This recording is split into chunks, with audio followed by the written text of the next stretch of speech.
I suppose at this stage we should say if anybody's got any questions, please do ask. Please ask. It's got to be something. No.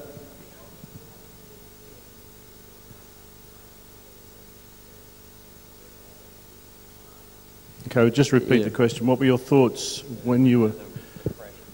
I had a sizable incident at Manfield in 1995. Yes, we were racing Formula Holden. It was the New Zealand Grand Prix, and to be honest, that year was a difficult year because I always loved the competition of racing. It's about you know having a strong competition and you know when you finish a race and you know that you've had to work very hard for it and you've had success, the feeling for that is awesome. You know, if you know you've had to fight hard all day and then you achieve something at the end of it, that's the pleasure I get out of motor racing.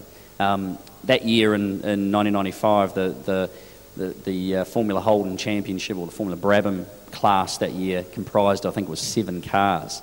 You know, we were going through a massive change in I think New Zealand motorsport and the directions where it was heading.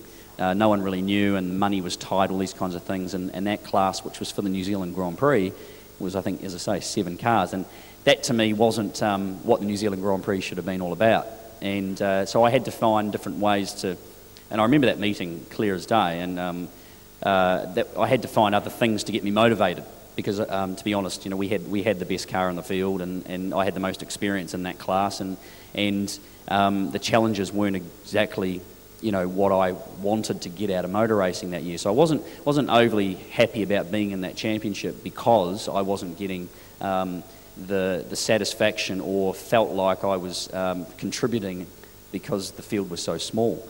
And the first race that day, we were running the anti-clockwise direction around Manfield that year. And the first race that day, I just decided, well, listen, I'm just going to put myself under pressure and I'm going to push this thing as hard as I can. I don't really care what happens, which is probably fairly ignorant considering there was a bunch of guys in the pits who'd spend all weekend preparing a car. But here I was, you know, not really, you know, caring about that, just throwing caution to the wind. And I was pushing harder and harder, and I was going faster and faster and faster. I think I'd end up being over half a second faster than I had in qualifying, and I was getting faster and faster. And I came through the S's at Manfield there. It was this reverse direction, and you know, just stomped on the throttle on the exit and just did a 360, spun the car on itself instantaneously, and it happened that quick that I sort of woke myself up and.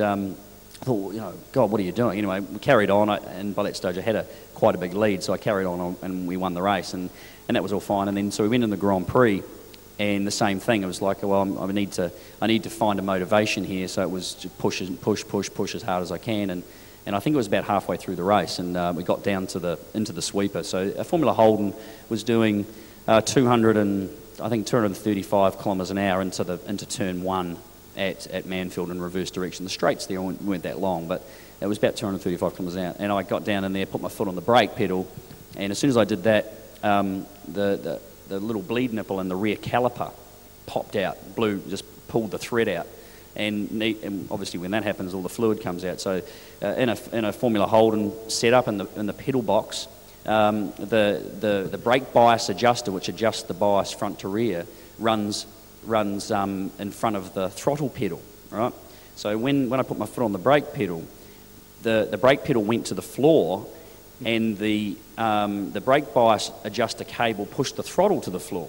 So I should have been slowing down, but I was actually sort of speeding up. And turn 1, which is usually the last turn if you go in the clockwise direction, the normal direction, has got quite a banking on it. It's a beautiful corner, and it represented a bit of a launching ramp at that stage, and the car launched through the air, off the end, missed the sand trap into the tyre barrier, which then catapulted the car straight skywards through the advertising hoarding, which 2 years prior, while I was working at Manfield, helped erect.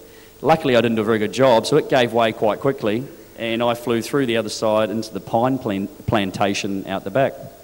My mother was watching that day. She was there. She was at Manfield, standing in the grandstand. My father, I think, was standing next to her, and she sort of screamed, and he just sort of started walking off down very quietly down the stairs and disappeared down the back. And I actually was extracted unscathed from that little incident. The car was gone. It was out of sight, and the first guy that arrived on scene, I was quite winded. Obviously, I'd hit the bank quite hard and the car had catapulted through the air. And the first guy that arrived on scene, and there was an in-car camera on the car, the footage is quite spectacular. But there's this guy, he's a track marshal, comes wandering down the bank through the bushes and the crap and stuff, and he's sort of standing there. Another guy turns up, and he looks to him and goes, "I think he's dead." And I can remember that as clear as day, him saying, "I think he's dead." And I raised my arm, and he's, "Oh, no, he's like, quick, get him out of the car." And off he went.